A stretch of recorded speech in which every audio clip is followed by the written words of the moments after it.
Raywat Deonandan is an epidemiologist and associate professor at the University of Ottawa and joins us now. Good morning.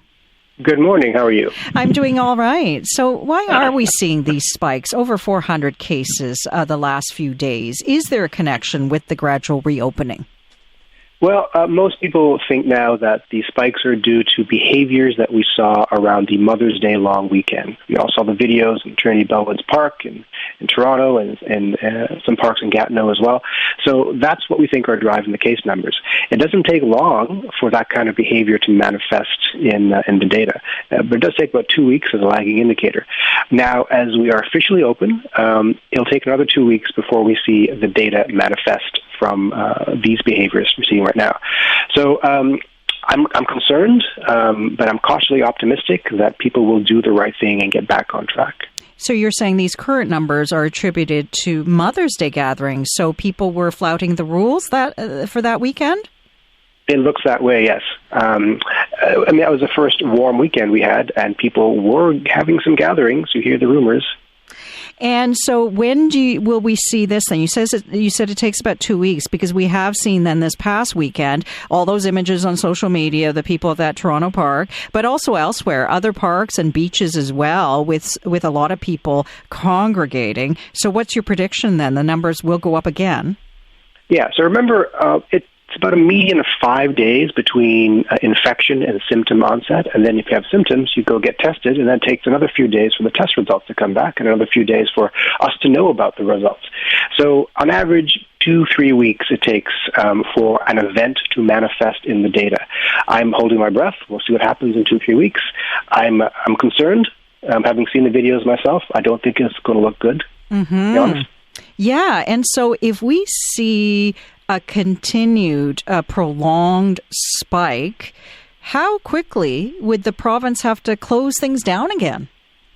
That's a good question, and I don't think the population will tolerate another 6 weeks inside, which is why we have to start this process now of convincing people to behave properly, because maybe we'll see the spikes and then they go down again immediately when this new behavior kicks in. People need to continue their physical distancing, 2 meters apart. They need to wear masks if they can't distance. They need to wash their hands. This isn't difficult stuff, but everything we do as individuals manifests at a population level as diminished transmission. That's the goal. That's part of the messaging that's kind of hard to sell to people. Is everyone sees their own individual risk. You know, I'm a young person, I'm healthy, my chances of dying are low, which is true. But you magnify that individual risk to the population level of 11 million citizens or 19 million citizens, and suddenly a very large number of people are at risk. So we have to remember every small thing we do gets amplified at the provincial level. And the only way we keep the economy open is to implement our public health measures so that we can all stay safe and healthy and wealthy. Sadly, some people are not, getting the message. Now, the Premier says that all those people who were gathered at that park should be tested. He's saying that anyone who thinks that they might have been exposed to COVID-19 should be tested. What do you think? Yeah, that's a good idea. Now, the actual directive is that anyone with any kind of suspicion of exposure can now get tested, which is great. It's widening the capture area for who we can test, which is what needs to happen. This is, however, an asymptomatic pandemic, meaning that much of the spread, maybe all of it now, is conducted by people who don't even know they're infected, and they do so before showing symptoms. So we need to have a way to capture that population that doesn't even know they're infected. So the current directive of people who suspect they're infected getting tested is great, but we have to get people who don't even suspect that they're infected. And we do that with active random screening. That has to be what we do next. So that involves, grabbing people on the street or in the mall saying, hey, would you like to get swabbed? Or when you go to the doctor, your doctor saying, I think you should get swabbed. Would you like a swab? Or maybe even mailing out kits to people's homes, as some countries do. Yeah. That's how we get a sense of where the disease actually is in the population. Yeah, because right now we're just relying on people to get themselves tested. I wondered, too, in addition to that active random testing, should we be trying site-specific testing where people potentially could be vectors? Yeah, absolutely. And that's part of the strategy that's unfolding right now. I look of testing as having three lenses. The first is the clinical lens, where people get tested to figure out what they have in order to get treated. And most people think of it that way. So symptomatic people come forward to get treated. The second is the public health lens, where we test people to figure out who we need to contact, trace, and isolate. And the third is the planning lens, where we test people in order to understand what's due in an institution or the direct resources.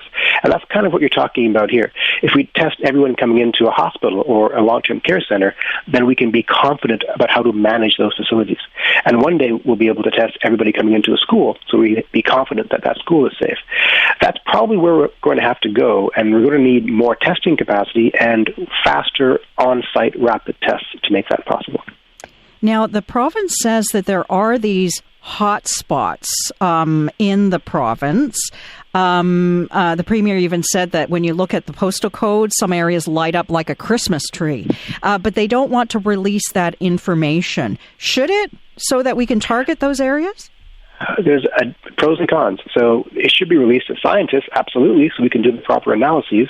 The public, it could drive property values down. It could change business practices. It could create panic. I can see the hesitations, but this stage of the pandemic is an information crisis. We don't get out of this unless there is free flow of thorough and good information for the planners and the scientists to act upon. So even though the risks are real, and I acknowledge them, I think the rewards outweigh the risks at this point, and this stuff should be made more available. Thank you, Raywat, for sharing your perspective with us this morning. My pleasure. Thank you. That was Raywat Deonandan. He is an epidemiologist and associate professor at the University of Ottawa.